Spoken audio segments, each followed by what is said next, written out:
Hello everyone, and welcome to my Days of Our Lives official.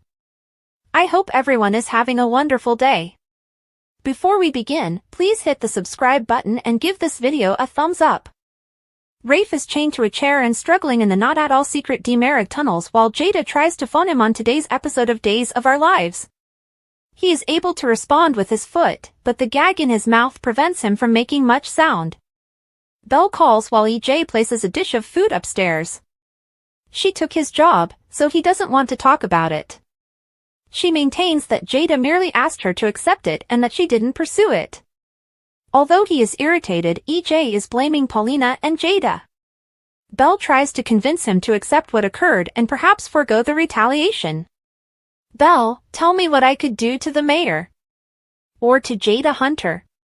He glances at the hidden door. Just in time to hang up on Jada, EJ descends to the chamber where he is being held. He puts down breakfast, accuses Arnold of being entirely to blame, and breaks Rafe's gag, which enrages him much. Dazed Rafe, who is strapped to a chair in the demerag tunnels, looks at EJ as they converse. After that, EJ watches and lets Rafe finish yelling for assistance. EJ gently asks if he's through when he's exhausted. Rafe broke into the house after being instructed to leave before he could get rid of Arnold himself, even though he didn't intend for this to happen. You're holding me responsible for this?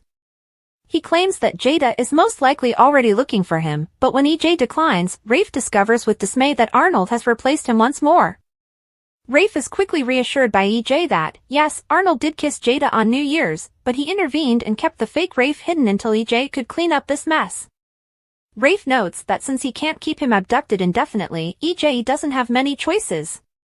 Rafe offers a deal after EJ dismisses that. Rafe vows not to turn EJ in or speak out about this, and the two of them work together to permanently defeat Arnold. However, EJ doesn't believe Arnold will remain silent, and once he does, Rafe won't be able to stop Jada from pursuing him. Rafe is so rejected by EJ. Rafe must remain where he is while he cleans this up on his own. Dazed Jada sits at the kitchen table with Rafe and turns back to speak to an agitated-looking Javi. As he prepares to take a shower, Javi swipes some of Gabi's shampoo, only to be notified of the new lady whistleblower. Grinning, he enters the restroom. He goes down to ask a concerned Jada what's wrong after getting dressed. She tries contacting Rafe again, but it goes straight to voicemail when she claims hearing muffled sounds. Javi tries to calm her down about the wedding preparations when she leaves a voicemail. By the end of the month, they intend to have a little wedding. Javi offers to handle the wedding. He will ensure that her marriage is successful from the start. Jada hesitates for a moment before agreeing. Javi acknowledges that although he enjoys weddings, he is unsure if he will ever get married. Although he is dating Carrie, he is unsure if he is the one. But before he ruined it, Leo had him completely enamored. Javi claims they are done for good, despite Jada's lighthearted taunts. Dazed as Sean visits Belle, Marlena stares up at him while she converses with him from the couch. After Belle hangs up with EJ, Marlena returns home from her workout and wants to know everything about the incredibly awkward, bizarre demerag New Year's Eve party. She then informs her thrilled mother that she has been hired by EJ, meaning she will remain in Salem. Although Belle acknowledges that her relationship with EJ is awkward, unlike Sean, she won't be running into him. The prospect of working with him worries her. Sean knocks on the door just in time. After EJ declined to prosecute, he requests to bring in cases that Belle might want to investigate. Sean smiles, demonstrating his full trust in Belle, who pledges to do everything in her power to ensure the accusations are upheld. Marlena assures him as he departs that he will always be a member of their family.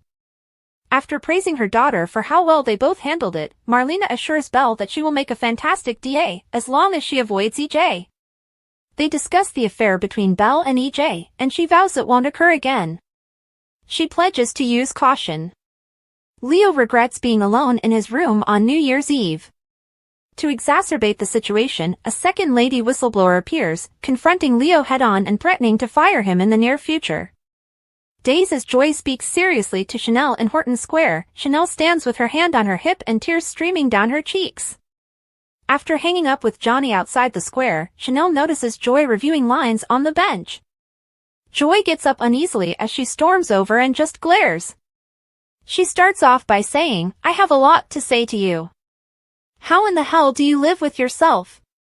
Joy assures us that nothing truly occurred because Johnny halted it out of love for her. However, when she requests that Chanel pardon Johnny, this all occurred due to a misunderstanding, and she cares for both of them.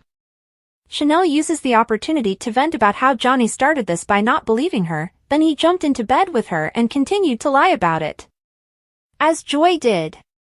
Chanel wants to know why, given everything she did to protect Joy, her ex-friend didn't inform her right away. "You weren't asked to watch out for me." She expresses gratitude to Chanel for everything, but Chanel is too upset with her to be concerned. Joy repeatedly embarrassed herself, and in order to keep her work, she betrayed a friend. Joy claims that's not the case.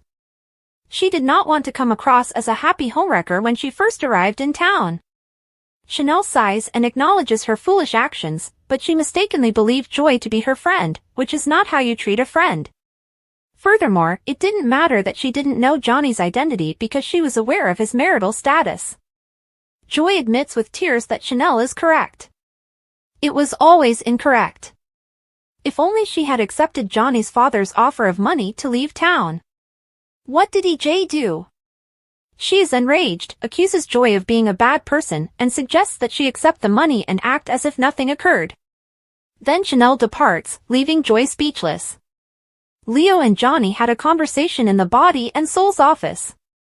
Leo interrupts Johnny as he's fiddling with his ring in the body and soul offices, claiming that the new lady whistleblower set him on fire and that he needs to compose new content that won't be revealed. He suggests that Reagan and Faith be imprisoned together, and Johnny quickly shoots it down. He is the reason they won't do it. He explains the hookup to a startled Leo, who isn't even certain that it's technically even cheating. It is inconsequential because Johnny lied repeatedly after making his initial charges. Then, Leo informs Johnny that he made identical claims against Javi and Lady Whistleblower, and the ship has already set sail. Johnny acknowledges that he is also not hopeful about his own possibilities of getting back together. Leo pledges to do all in his power to keep Chanel and Joy apart. But in order to come up with a new plot, he needs more coffee, so he leaves, leaving Johnny to sigh in his wake. Days as she and Sean converse in the Salem Police Department, Jada stares down at her phone in distress. Chanel visits the body and soul headquarters in the last moments of the episode to inform Johnny that she is leaving. After finding out what transpired, Leo meets Joy in the square and informs her of the last-minute modifications. He then bumps into Javi directly. While EJ checks Rafe's voicemail upstairs, Rafe struggles down in the tunnels. As Rafe, he texts her to apologize and say he'll get back to her soon because he's really busy. That should keep her quiet for a bit. Jada gets a text allegedly from Rafe, and Sean shows up at the police station. It feels strange to her that it's not from him.